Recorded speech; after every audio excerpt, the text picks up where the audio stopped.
The day my daughter told me I was useless, I said nothing. But 6 months later, when she needed help, she called. And my lawyer answered. My name is Margaret Brennan, and I am 67 years old. Let me tell you a story that I never thought I'd live through. A story of love, sacrifice, and silence. I raised my daughter, Claire, all by myself after her father died. I was only 32 when the accident happened. One moment we were a happy little family. The next, I was a widow with a crying baby and an empty bank account. But I never complained. Never asked, why me? I just worked. I cleaned houses, cooked for neighbors, and even took sewing jobs at night. All I wanted was for my Claire to be happy. To never feel the hunger and fear I once did. When Claire turned 18, she told me she wanted to go to college. I didn't even have a savings account. But I sold my wedding ring, used my husband's old car as scrap, and borrowed money from neighbors just so she could get into school. I paid her rent. I sent food money when she had none. And when she had kids of her own, 3 beautiful babies, I was there. Changed diapers.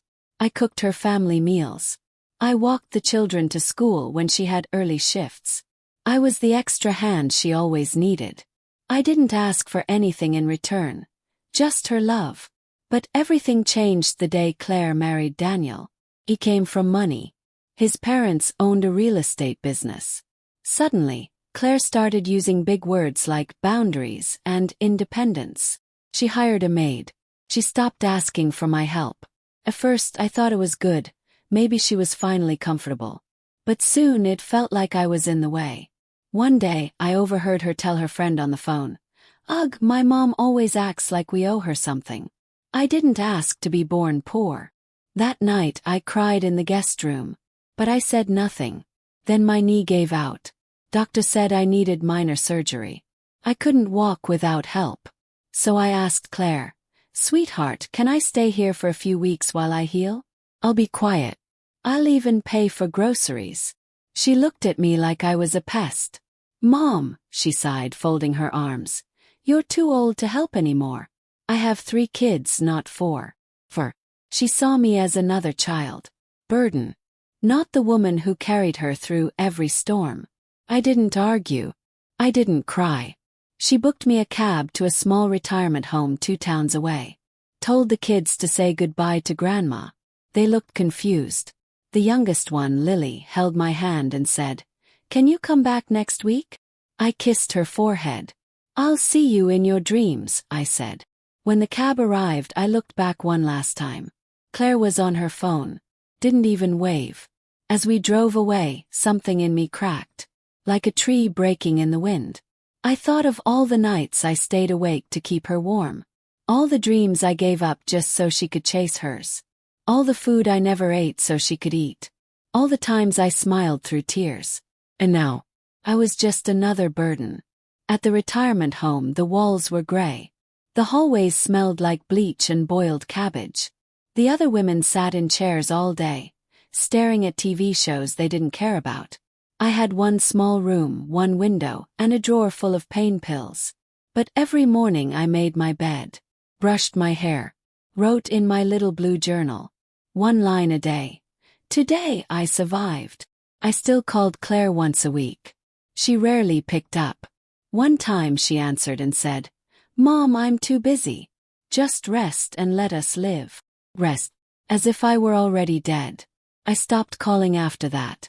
At night, I looked up at the ceiling and whispered to my late husband, "I don't think she loves me anymore." There was no reply. Just the quiet hum of the heater. I started wondering, is this all that's left for women like me? Work hard, give everything, then be forgotten. Then one cold morning, I reached into the coat pocket I hadn't worn in months. Something was crumpled inside. It was a scratch card. A lottery ticket. I remembered buying it at the small corner shop just before I moved in here. I was feeling sad and used my last change. Just to feel lucky, even if it was pretend. I smiled at the memory, thinking, why not? I scratched the silver off with my key. My hands began to shake. I had won. I stared. Rubbed my eyes. Looked again. £4.2 million. The ticket was real. The numbers matched. I looked around the small gray room. I held that ticket to my chest, eyes full of silent tears. No one knew. And no one ever would. Not yet. Because that was the day I remembered who I was. Not a burden. Not a helper. Not a broken, useless old woman. I was Margaret Brennan. And I was going to rise. The morning after I won, I didn't sleep at all. I sat in my bed, staring at that tiny piece of paper, the scratch card that was going to change my life. My hands were shaking. I didn't know if I should cry, laugh, or scream. I kept checking the numbers over and over again, afraid it would disappear if I blinked too long. 4.2 million pounds. Me. Margaret Brennan. A forgotten woman in a grey retirement home.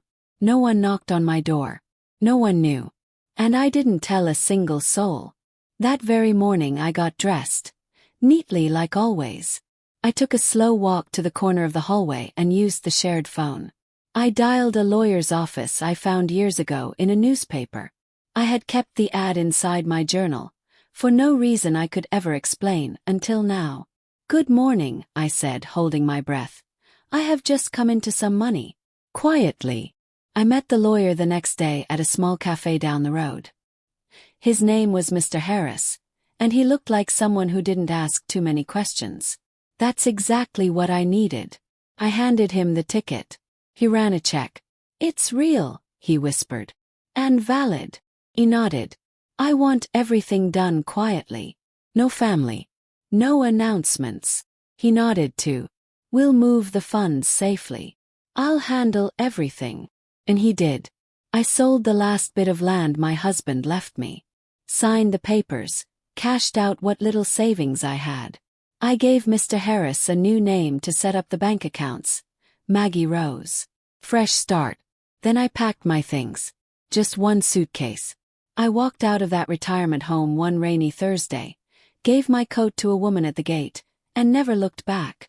I flew to Italy 2 days later. A small coastal town, filled with lemon trees and sea air. I bought a little white cottage near the shore with blue shutters and a tiled kitchen that smelled like sunshine. I didn't buy anything fancy. Just the things I needed to feel alive again. I signed up for cooking classes. Yes, me with my stiff knees and gray hair. I learned to make fresh pasta, olive oil, and tiramisu. My teacher called me Bella Signora. Beautiful lady. For the first time in decades. Blushed. I wore bright dresses. Yellow, red, floral patterns my daughter used to say were too loud for someone my age. I wore red lipstick, the kind Claire used to say made me look silly. And I danced. I danced in the square on Sunday nights with strangers who didn't ask me where I came from. I laughed until my ribs hurt. I sang at sunset. I learned Italian words just by talking, not studying. I took long walks by the sea. I read books under olive trees. I ate gelato in the morning just because I could. And every night, I sat on my balcony with a glass of wine, and I thanked God for giving me a second life. A life where I didn't have to ask permission to be happy. 3 months in, I changed my phone number. But I still kept the old phone in a drawer, just in case. Sometimes I'd open it and see messages. Claire sent a few dry texts at first. "Hope you're settling in." Then silence. After I left the retirement home, I got one message a month later. "Hi Mom. Where are you? The nurse said you checked out. Everything okay?" I never replied. It wasn't out of hate. I just wanted peace. That was the first thing money gave me, not gold, not power. Is real peace. No one asking. No one needing. No one rolling their eyes or calling me too old. Just me. See. The smell of olive oil and fresh bread. The laughter of people who didn't care about my past. I met a man named Enzo.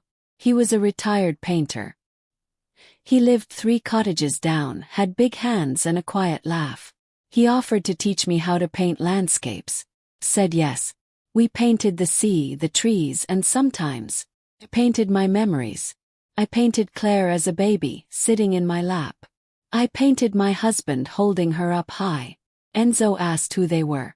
I said, "People I once knew." He smiled, kissed my hand, and didn't ask more. One day, I walked past a little girl selling flowers near the church. She ran to me and gave me a red rose.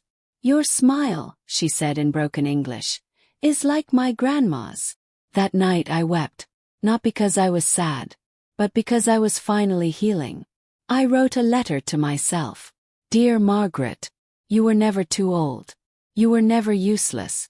You just gave your heart to the wrong people. Love, Maggie Rose." I folded it and placed it in my jewelry box. That was the day I stopped missing Claire. Not out of anger, but because I realized I had become whole without her. 6 months later, the phone rang. The old phone. The one I kept in the drawer. Buzzing, buzzing. Claire. I watched the name flash on the screen. I didn't pick up. She called again. Then again. I didn't answer. Because the woman who was once quiet, once forgotten, once labeled too old, was now a woman with a choice. And I chose silence. 6 months after I left the retirement home. 6 months after I became Maggie Rose, not just mom or the burden. My past came ringing again. The old phone I kept in my drawer buzzed late in the afternoon. I was just coming in from the garden, holding a basket of lemons, smiling about nothing in particular. Claire. I stared at the screen. Her name still sat there like it had every time she ignored my calls before. Like she hadn't told me I was too old to be of use. Like she hadn't packed me off like a worn suitcase. This time I didn't feel pain. I didn't feel angry. I just felt still. She called again. Then again. 5 times in 1 hour. I didn't pick up. I poured myself some tea and opened a book about Italian art instead. By evening, I received a call from Mr. Harris, my lawyer. He spoke gently, like he already knew I would not be surprised. "She's reached out," he said. I didn't ask who. Already knew. She told my office her husband left her. Took the money. Their house is in foreclosure. The children had to leave private school. She says she's struggling and she needs help. Closed my eyes. 6 months ago, I was the one asking for a place to rest my bones. I was the one who needed help after knee surgery. And she rolled her eyes and sent me away like an old newspaper. No. She wanted a lifeline. Mr. Harris paused, then added. She said it was just until I get back on my feet. My heart didn't race. My eyes didn't water. Instead I said, "What did you tell her?" He chuckled softly and replied, "Exactly what you instructed me months ago." I said, "Mrs. Brennan no longer takes direct calls. If this is about financial assistance, kindly submit a written request. She'll respond if she wishes." I imagined her face. The confusion. The disbelief. Mr. Harris continued. She got upset. Very upset. She shouted, "What do you mean she doesn't take calls? This is her daughter." "And what did you say?" "Yes," he said calmly. "I told her. This is her lawyer." That was it. I never heard from her again. Later that night I sat on my balcony and watched the stars. The sea was quiet like it was listening to my thoughts. And I whispered out loud to no one in particular. She finally knows how it feels to be turned away. But it didn't bring me the joy I thought it would. No revenge. No celebration. Just peace. You see, revenge isn't always about doing something cruel. Sometimes it's simply walking away. Living well. Living free. I wasn't going to let her back in. Not after what she did. Not after she made me feel like I didn't matter. She used to say things like, "Mom, stop being dramatic. Mom, why do you always talk about the past? Mom, you worry too much." But the truth is, mothers remember everything. The scraped knees. The nights holding a sick child. The sacrifices. The dreams traded for someone else's. I gave Claire everything. And when she had everything, she gave me nothing. I don't hate her. I want you to know that. I just stopped choosing her. She made her choice first. The day she called me a burden. The day she sent me to that place with gray walls and cold dinners. That was her choice. So now this is mine. To not answer the phone. To let my lawyer be the wall between us. To let the silence do the talking. A few weeks later, Mr. Harris called again. He said she did submit a request. A letter this time. I asked him to read it out loud. Dear Mom, I know I made mistakes. I was stressed. I wasn't thinking straight. I need help. Just for a little while. Please. The kids are suffering. I'm scared. You've always helped me before. Please help me now. No, I'm sorry. No, I was wrong. Just fear and need. I told Mr. Harris. Do not respond. He paused and asked gently, Are you sure? And I said, Yes. I don't know where Claire is now. I don't know if she found help. I hope the children are safe. Really do. They didn't deserve any of this. But as for me, I sip my morning coffee while listening to the waves crash against the rocks. I eat lunch under a fig tree and smile at neighbors who bring me bread wrapped in linen. I look in the mirror and I see a woman who gave until she bled. Now I see a woman who chose herself. For once. And if that makes me selfish, then maybe I should have been selfish sooner. Some mornings I wake up before the sun. I sit on my little porch, wrapped in a soft blanket, sipping hot tea, and I watch the sky turn pink and gold over the sea. The waves whisper, and the breeze carries the smell of salt and lemons. This is my life now. And I built it without her. I am Margaret Brennan, once known as just Mom, or the helper, or the old woman in the corner. But now I am just me. Not someone's shadow. Not someone's backup plan. Not a forgotten grandmother. Just a woman with a past, and peace in her present. At first, the silence after Claire's calls scared me. I'd walk by the drawer where I kept the old phone and feel my chest tighten. What if she was in real trouble? What if the kids were hungry? But each time I felt the panic rise, I reminded myself, she made her choice. And now I'm making mine. Because love without respect isn't love. It's servanthood. It's pain in pretty wrapping. I didn't walk away to hurt her. I walked away to find myself again. I started writing letters. Not to send but to heal. Letters to my younger self. Letters to Claire, never mailed. Letters to the version of me that once believed sacrifice was the only way to earn love. I wrote, Dear Margaret, you gave your all. You were more than enough. You deserved kindness, not convenience. You're not too old. You're not a burden. You are not finished. I put the letters in a small wooden box under my bed. On hard days, I read them out loud to the sea. The sea never judged me, just listened. Sometimes I almost picked up the phone again. On Christmas morning when the bells rang through the village, I imagined Claire's kids opening presents. I wondered if they still remembered the songs I used to sing or the pancakes I made with smiley faces.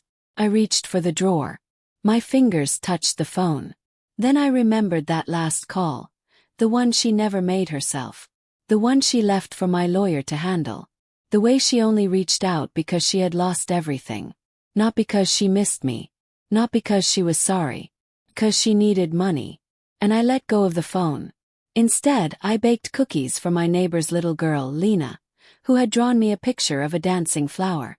She hugged me tight and said, You're the best old lady in the world. And I laughed. That kind of love was honest. Pure.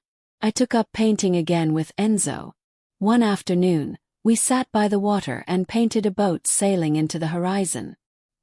He looked over at me and asked, Do you ever miss them? I didn't pretend. I said, I miss the child she was. Not the woman she became. Enzo nodded. He understood.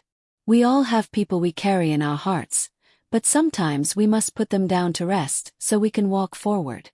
I planted a small olive tree in my garden. It grows slowly but strong. Just like me. When people ask my story now, I tell them I'm a retired woman from England who decided to live the life she always dreamed of, but waited too long to chase. I tell them about the scratch card that changed everything. But I don't tell them about Claire. Because some parts of our lives aren't meant to be shared. They're meant to be lessons. Private ones. One night I hosted a dinner for a few neighbors. Fresh pasta, garden salad and lemon cake. They laughed. They sang. They called me Bella Nana, beautiful grandma. After the meal someone asked, What made you move here alone? I smiled and simply said, "A blessing in disguise." Because that's what her rejection became. Strange, painful gift. If Claire hadn't turned me away, I'd still be sitting in that retirement home, waiting for her to remember me, waiting for her to love me better. Instead, I remembered myself, and I loved me better. Now, as I write this, the sun is setting outside. The waves are dancing like they always do. The olive tree sways gently in the wind. I don't know if Claire ever got back on her feet. I don't know if her kids ask about me. And maybe that's okay. 'Cause some doors are better left closed. I gave her all the love I had. But now I give the rest of it to me. To this place. To this life. To the woman I've become. My story didn't end in a hospital bed. Or a rocking chair. Or an old folks' home. Started there. The moment she said I was too old to help was the moment I began to help myself.